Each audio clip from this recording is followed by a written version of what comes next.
Fala aí, torcedor do nosso canal RB Futebol, trazendo mais um vídeo aqui no nosso canal.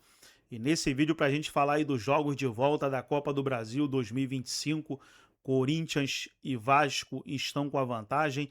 Cruzeiro venceu o Vasco, o Corinthians venceu por 1-0 o Cruzeiro, Vasco venceu por 2-1 o Fluminense e tanto Corinthians como o Vasco jogam pelo empate para garantir a vaga na grande final. Vamos trazer os comentaristas aí debatendo as duas partidas, vamos reagir, mas antes quero trazer aqui os produtos e ofertas que estão em promoção no dia de hoje. Assista ao vídeo até o final, o vídeo está bem bacana e após o vídeo você dá uma conferida aí nos produtos que estão em promoção no dia de hoje. Olha essa bermuda aí, R$ 30, cadeira gamer 539, calça jeans feminina R$ 65. Então tem muita coisa aí em promoção no dia de hoje. Dá uma conferida que você vai gostar. E você que já é acostumado a comprar no Mercado Livre, você, a sua esposa, manda esse vídeo aqui para ela, manda para ela e pede para ela para sempre que for comprar no Mercado Livre qualquer produto, comprar aqui pelo nosso canal, pelo nosso link, vai estar nos ajudando. Vamos aí para o debate e logo depois eu quero te atualizar com os jogos da rodada. Muito bem, Copa do Brasil, agora nós vamos conhecer os finalistas. Amanhã, Vasco e Fluminense, Corinthians e Cruzeiro. A torcida do Cruzeiro foi lá apoiar. Eu falei protestar em nenhum momento. Que alegria que a torcida do Cruzeiro foi lá, levou até o ônibus, né? Fez uma festa danada e a torcida do Cruzeiro confia na reação do Cruzeiro. E a torcida do Fluminense também confia na reação diante do Vasco. Mas Vasco e Corinthians estão com as vantagens. Matheus, quem tem mais chance de reverter a desvantagem olhando para os dois duelos?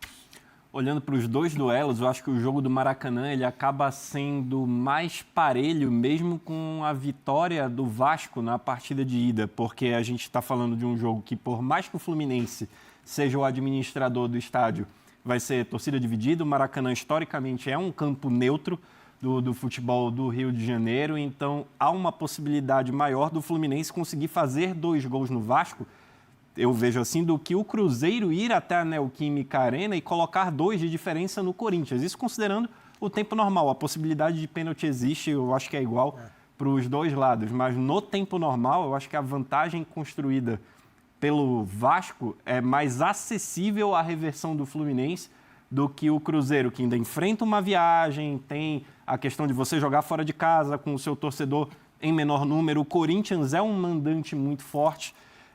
Esse ano não conseguiu ainda ter uma desvantagem nesse nível dentro do seu estádio, então acho que Vasco e Fluminense está mais próximo. Você concorda, Silas? Concordo. Ou você tem uma olhada diferente? Eu vejo também assim, o Fluminense não tem que se deslocar, não tem que fazer viagem nenhuma para estádio do Vasco, no caso, não vai ser em São Januário o jogo. Mesmo se fosse, não teria que se deslocar. O Cruzeiro já tem, sim, um deslocamento. E o Cruzeiro, eu acho que ele era mais favorito no primeiro jogo contra o Corinthians do que o Fluminense era. O Fluminense também era favorito contra o Vasco, mas o Cruzeiro, para mim, era mais favorito. Concordo. Se falava não em goleada, mas em 2-0, alguma coisa assim, trazer para a Neoquímica. Agora, o Corinthians, se a gente lembra bem, o Corinthians perde de 2-1 para o Fluminense no Maracanã, naquela Copa do Brasil, e vem aqui e faz 4-0 na Neoquímica. 2022, acho que foi. Aí perde para o Flamengo, joga com o Flamengo a final, e se o Fagner faz o gol de pênalti, era campeão. Era campeão. O Flamengo também era muito superior ao Corinthians. Então, o Corinthians tem uma diferença quando vai para mata-mata, que eu não sei o que eles têm lá. Hoje eu não consegui identificar, mas eles crescem muito, eles se agigantam, eles se unem, e eles vão para o jogo. Então, eu concordo com o Matheus. Eu acho que o Cruzeiro tem mais dificuldade de passar para a final do que o Fluminense. Igualmente, vai ser difícil para o Fluminense, porque o Vasco tem uma vantagem. Mas como o jogo é em casa, não vai haver deslocamento, eu acho que o Fluminense tem um pouco mais de vantagem nesse aspecto de conseguir no jogo. Porque se for para pênaltis aí, você tem 4 goleiros aí, um melhor que o outro, e aí vai ser também, né? Fora a história que seria Cássio eliminar o Corinthians na Neoquímica Arena. Pensei nisso também agora. Mas assim, é curioso, né? Porque Hugo Souza e Cássio são 2 baita pegadores de pênalti. O futuro o presente e o futuro do Corinthians contra o passado. Mas eu tô fechado também, Edu, com o Silas e com o Matheus. O Corinthians tem só 6 derrotas, né? São 36 jogos, 21 vitórias, 9 empates e 6 derrotas só do Corinthians na Neoquímica Arena nessa temporada. Só uma dessas derrotas foi por 2-0 contra o Fluminense no começo do Campeonato Brasileiro. Tem uma derrota para o Huracan também muito sentido, obviamente, por tudo o que aconteceu na Sul-Americana, mas foi por 2-1, por 2 gols de diferença, uma única derrota jogando em casa. Pode acontecer? Claro que pode. E essa pergunta é muito interessante, porque se a gente for olhar para o futebol jogado dos times, o Cruzeiro é, em tese, o time que joga o melhor futebol ao lado do Fluminense, né? Os 2 times que não conseguiram vantagem nos primeiros jogos. Mas o jogo no Maracanã, acho que ele é muito mais favorável para o Fluminense do que jogar na Neoquímica Arena para o Cruzeiro, ainda que o Cruzeiro seja o time, em termos de bola jogada, para mim o melhor de todos os outros dessa Tem um outro semifinal. ponto, o Corinthians Acho não que o tomou gol Fluminense na até- Copa do Brasil. Eu acho. Eu acho que o Cruzeiro... O Corinthians não tomou gol na Copa do Brasil e é o dono da maior sequência sem sofrer gols da história da competição. Agora, o olhar, assim, a gente vê o duelo Corinthians e Cruzeiro. O Corinthians foi lá e surpreendeu todo mundo, porque todo mundo falava do favoritismo do Cruzeiro. Silas, pela tua experiência de vestiário, de olhar, de ver grupo de jogadores, a torcida foi lá, aliás, nós temos imagens legais aí, vamos rodar, Arthur, enquanto o Silas fala, sobre a torcida ir lá, apoiar, né, se fazer presente na toca, né, no CT do Cruzeiro. É a hora dos caras das feras se fecharem, Cruzeiro. É a hora dos caras das feras se fecharem e falarem, agora nós vamos ter que jogar mesmo, porque eles não jogaram nada no primeiro jogo. Pro segundo, eles que vão poder fazer a diferença. Ó a fé aí, lembra da fé? Você viu? Isso aí, você o exato momento da fé. Lembra? Mas agora é outro Cruzeiro. Aí é o exato momento que a fé voltou. Exato. Ali, né? Essa é a invasão do bem, né? Isso.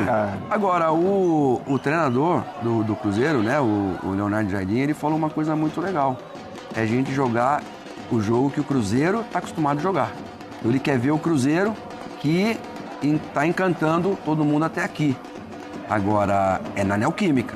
Ele não pode esquecer isso. Mas o Cruzeiro não foi esse Cruzeiro, né? O melhor Cruzeiro não foi um Cruzeiro que encaixou a marcação, sufocou e tentou dar baile. O melhor Cruzeiro é o Cruzeiro da transição. Me corrija se eu estiver errado, mas o Cruzeiro que mais me encantou é esse time que recebia a pressão adversária, que sim marca, que sobe, né, pressão em alguns momentos, mas que recupera e acelera com muita qualidade. Tem o arco, que é o Matheus Pereira, e tem a flecha, que é o Caio Jorge. Eu acho que esse jogo vai ser muito desconfortável para o Cruzeiro, não só pelo ambiente hostil, mas por característica de jogo mesmo, né? A gente viu depois que o Corinthians fez o gol no primeiro confronto, a dificuldade que o Cruzeiro teve de construir, né? O Cruzeiro tem tido essa dificuldade de construir. Agora, isso aí é muito legal, Edu. Isso aí é legal demais.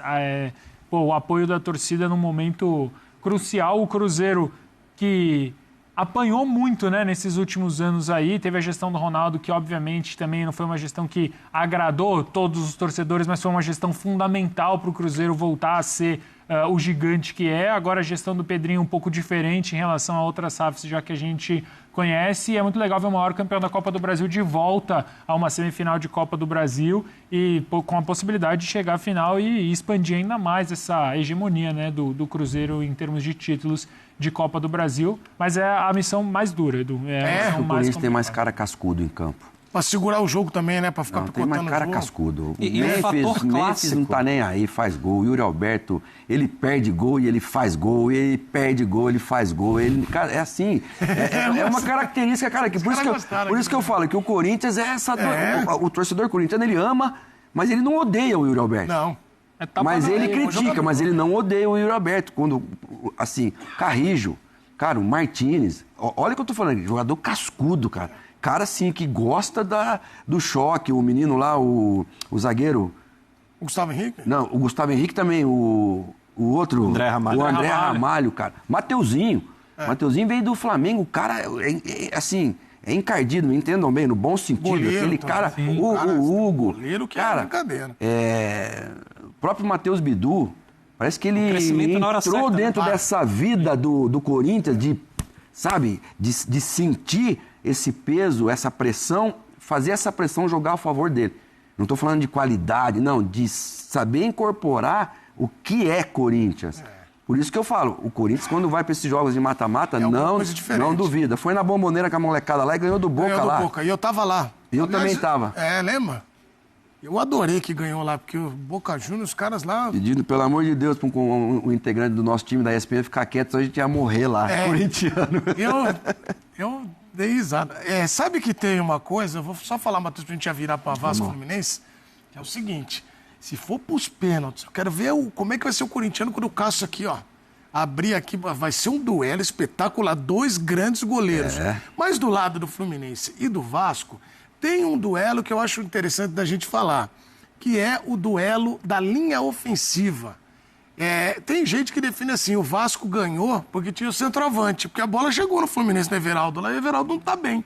Você acha que realmente tem essa diferença na linha ofensiva? O Vasco tem Verrete, tem o menino, o Ryan, e o Fluminense tem uma linha ofensiva que não tá bem nesse momento? Volta o Canóbio, né, que cumpriu suspensão no último jogo e deve entrar de cara amanhã. O Ryan é um grande diferencial técnico, a gente até conversava fora do ar sobre a capacidade física dele. Primeiro, ele tem 1,85 m, é um cara que não cai com qualquer encontrão, então ele tem uma capacidade de condução de bola com estabilidade.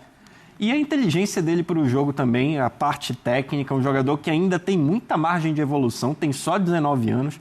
O Verrete é aquele centroavante mais clássico, vai tentar a bola aérea, segura bem a zaga dentro da área, e essa dobradinha entre eles deu muito certo com o cruzamento ainda do Andrés Gomes pro cabeceio do Verrete. O Fluminense tem o Canóbio, tem Serna, tem o Everaldo mais adiantado, mas eu acho que a volta do Canóbio também, ela acaba tendo um acréscimo técnico no ataque da equipe tricolor. Consegue dar um dinamismo um pouco melhor pelo lado do campo, trabalhando um pouco mais essa bola, conduzindo em velocidade quando necessário. Ainda assim, eu acho um bom duelo aí, interessante. Entre o ataque como um todo, não só entre essas duas peças em si. E no banco, Celso, tem Zubeldia e Fernando Diniz. O Zubeldia não ganha do Fernando Diniz. O Zubeldia é muito difícil vencer o Fernando Diniz. Eu vi até o Rafael Guanais falando sobre a dificuldade de você jogar contra um técnico que emprega um jogo aposicional, né? Porque coloca os jogadores numa situação muito desconfortável, situação que os jogadores não estão acostumados. E o Fernando Diniz, ele pensou muito bem o jogo. Acho que o grande mérito do Fernando Diniz na primeira partida foi pensar que ele, sem o Piton, que é o lateral esquerdo, e improvisando o Pumita, por que ter o Pumita aberto se ele não tem a perna esquerda para fazer o cruzamento e não o Andrés Gomes? E foi por ali que ele fez os 2 gols. É muito difícil você vencer o Vasco do Fernando Diniz, não só pelo estilo de jogo que ele emprega, mas porque ele tem jogadores que sabem também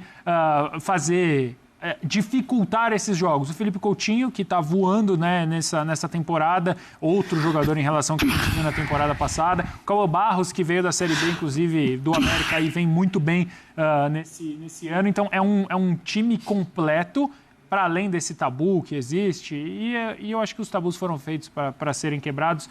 Não acho que vai ser quebrado, eu acho que o Vasco é favorito, ligeiro favorito para avançar pelo resultado que construiu e pela capacidade diferente dos jogadores, como o Ryan, por exemplo, é o desequilibrante. Volta o Canóbio é um jogador, acho que é muito importante no momento defensivo também, mais do que no momento... Mais não, né? Ele é mais importante no momento ofensivo, mas também muito importante no momento defensivo, mas acho que o Fluminense não tem nenhum jogador desequilibrante como tem o Ryan. E o Ryan é o cara que joga de centroavante, ele pode jogar aberto pela direita, foi assim, inclusive, que ele criou a jogada do segundo gol. Então, eu vejo essa dificuldade, assim. Não consegue ganhar, porque ganhar do Fernando Diniz sempre foi muito difícil. Porque é exatamente isso. Quando ele prepara, eu acho que o modelo do Fernando Diniz é um cara que pensa e entende muito bem o jogo para enfrentar um adversário específico naquele estádio, bem preparado, que ele já vem se preparando desde a reta final do Campeonato Brasileiro para esse jogo. Eu acho que fica muito claro na partida contra o Fluminense. O cara com o entendimento e a perspicácia para mudar no intervalo, depois de um primeiro tempo melhor do Fluminense, ele muda e coloca o Vasco da maneira que fez, né? Os ajustes da maneira que faz para o Vasco melhorar na partida.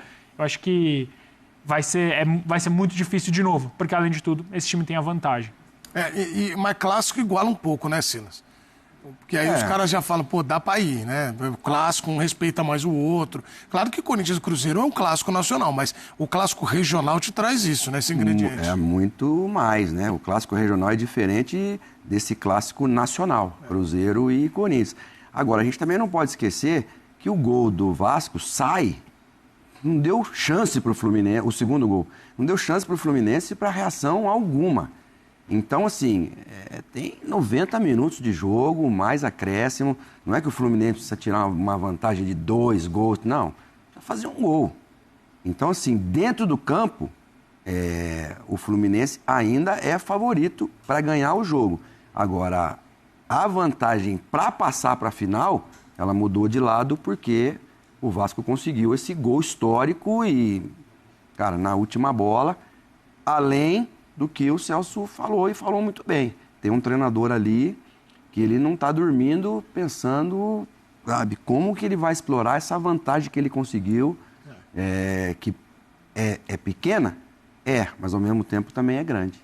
E aí, você vai acompanhar tudo aqui nos canais ESPN, repercussão pré-jogo, né, o pós-jogo também. Quem vai estar na decisão da Copa do Brasil?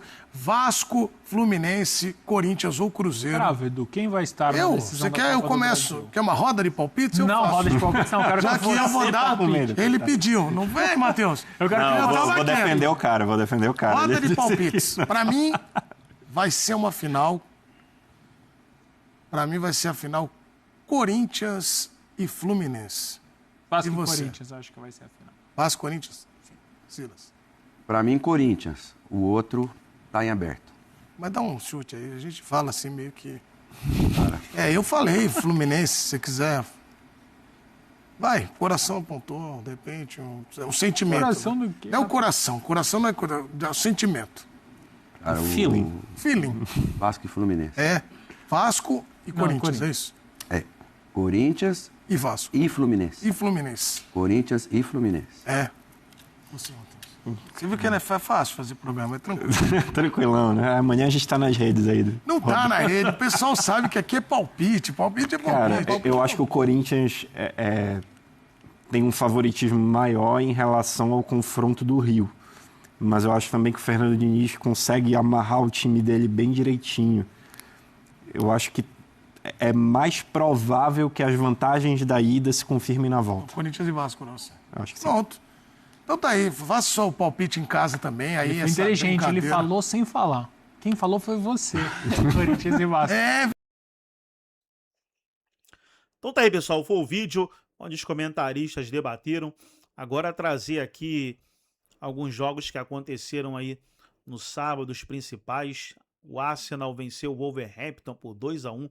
No último minuto o Arsenal virou, fez o gol na vitória.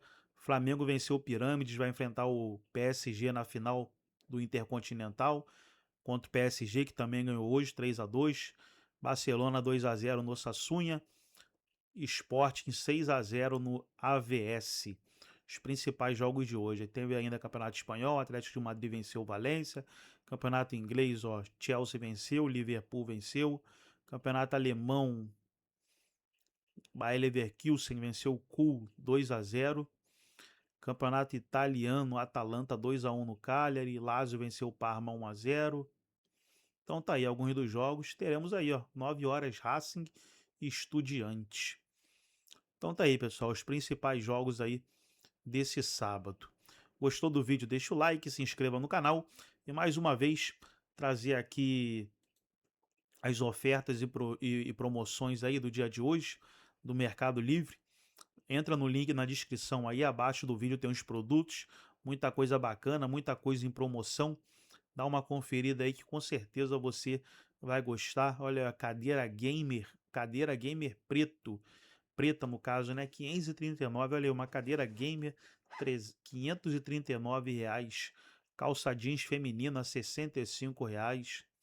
Bermuda taquetel masculina, R$30, né? 29, R$30. Então tem muita coisa em promoção, dá uma conferida aí. E você que já é acostumado a comprar no Mercado Livre, na Shopee, sua esposa, envie esse vídeo para ela e fala para ela, para sempre que ela for comprar, ela tá comprando aqui pelo nosso canal, vai ajudar legal. Forte abraço a todos e até nosso próximo vídeo.